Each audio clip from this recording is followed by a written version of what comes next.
My father made him an offer he couldn't refuse. What was it? Luca Brasi put a gun to his head, and my father assured him that his brain or his signature would be in the contract. It was Sunday morning on CBS, and here was Jane Pauley. That's Al Pacino as Michael Corleone in The Godfather*. During his 50 years in theater and film, Pacino has portrayed so many iconic characters that it's hard to pick a favorite. In an interview with Ben Mankiewicz, he reflects on one role we know little about, himself. On a sunny day overlooking Beverly Hills, Pacino recalls a reminder from many years ago. What did your therapist say about moving to LA? He was asked, he said, don't go to LA, Al. But here he is, and even at 84, he's still adjusting to life in Hollywood. You have to learn how famous you are. Do you think you've figured that out by now? Pacino replied, I'm trying. What do you want from me? I even wear a tie. That's what famous people do, right? But he's more than just famous.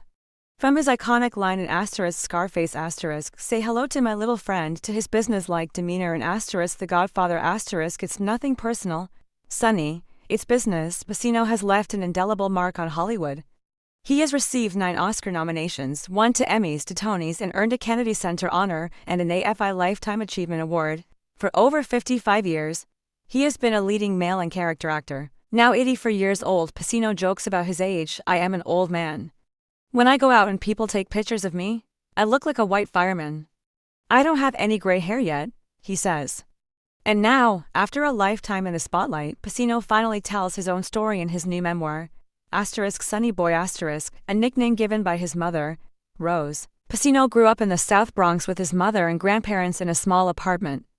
Rose was fiercely protective, confining him to the house while his friends played in the streets, something Pacino initially disliked. But looking back, he believes his mother saved his life, keeping him away from bad influences. Another woman, his 8th grade teacher, also changed his life.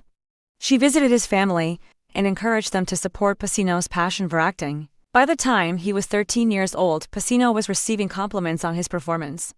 A strange man once told him that he would be the next Marlon Brando, to which the young Pacino replied, "Who's Marlon Brando?"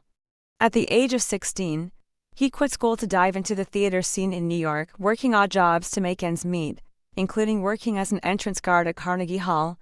He was fired twice, once for letting guests sit wherever they liked, which led to a fight. Pacino's big break came when Francis Ford Coppola cast him as Michael Corleone in The Godfather*, despite studio executives wanting to fire him.